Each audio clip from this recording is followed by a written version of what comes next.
Let's be real. Samsung just dropped the new Galaxy S25 Ultra, and it looks pretty much like a beast on paper. But before you rush to buy it, there are some things you need to know.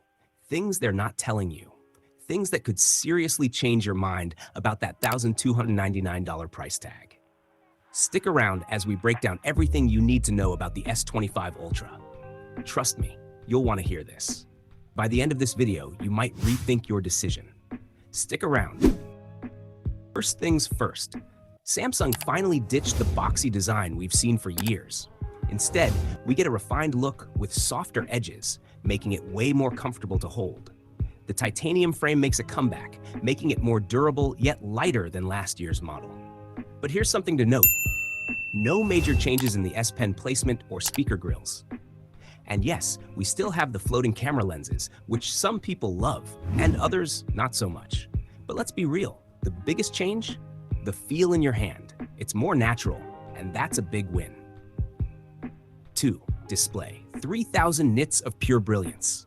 Samsung's brightest display ever. 3,000 nits? This is where things get crazy.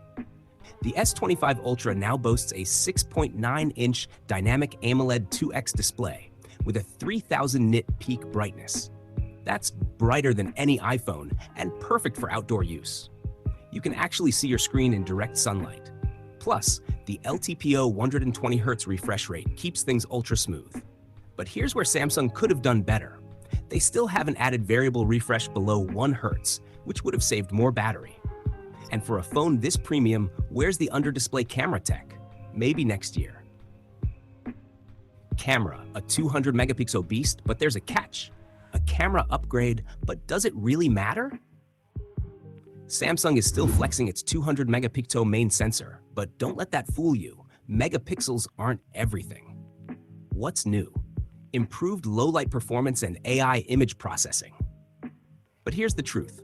While daytime photos are stunning, Samsung's software processing still struggles in some extreme lighting conditions. And that 100x space zoom? It's fun, but let's be real, you're probably never going to use it.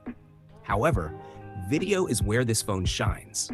4K 60 and 8K recording with better stabilization. Content creators? You'll love it. Casual users? You might not even notice the difference.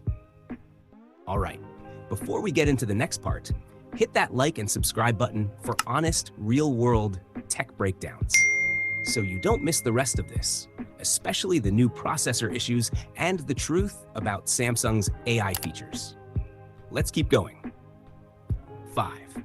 Processor. Snapdragon 8 Elite for Galaxy. No Exynos in sight. Power users, this one's for you. Samsung has ditched Exynos entirely for the Ultra. Finally. The Snapdragon 8 Elite for Galaxy is here, and it's a beast. Benchmarks show up to 20% better CPU performance and a huge GPU boost. But here's what Samsung won't tell you. Thermal management is still a concern. Under sustained loads, we're seeing some throttling, especially in extended gaming sessions. It's fast, but it's not perfect. 6. Software. Samsung's One UI 7 is polished and refined, no doubt. But here's the thing, it's starting to feel the same. Yes, animations are smoother, and yes, multitasking is better than ever. But let's be real, where's the true innovation? Also, bloatware is still here. Samsung promises 7 years of updates. But if they don't start rethinking their UI approach, it might start feeling outdated sooner than we think. 7. AI features. AI-powered smartphone experience?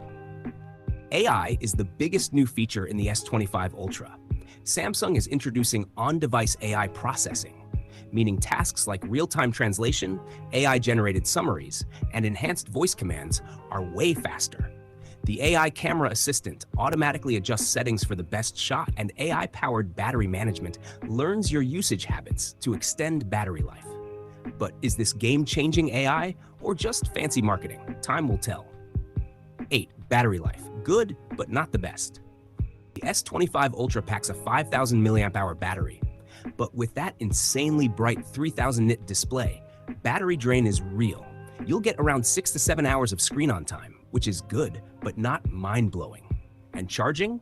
45-watt wired, 15-watt wireless. But guess what? No charger in the box. You're paying $1,299 and still need to buy a charger separately. Make it make sense, Samsung. Price. Is it worth $1,299? One's in $1,299. That's the price of the base model with 256 gigabyte storage. Is it worth it? Well, compared to the S24 Ultra, the design is improved, the display is brighter, and AI is a major focus. But is that enough of a reason to upgrade? For some, yes. For others, not really. Should you buy the S25 Ultra? All right, let's break it down. You should buy if you want the latest and greatest from Samsung, need AI-powered features and future-proof updates, love bright, beautiful displays for outdoor use, want the Snapdragon 8 Elite with no Exynos problems. You shouldn't necessarily buy if you already own the S24 Ultra. The upgrades are minor. Want better battery life than last year's model. Don't care about AI features. Some are still experimental. Prefer faster charging without buying an extra charger. So what do you think? Is the S25 Ultra worth your money, or are you waiting for something else? Drop your thoughts in the comments, and don't forget to subscribe for more tech deep dives. Thanks for watching, and I'll see you in the next one.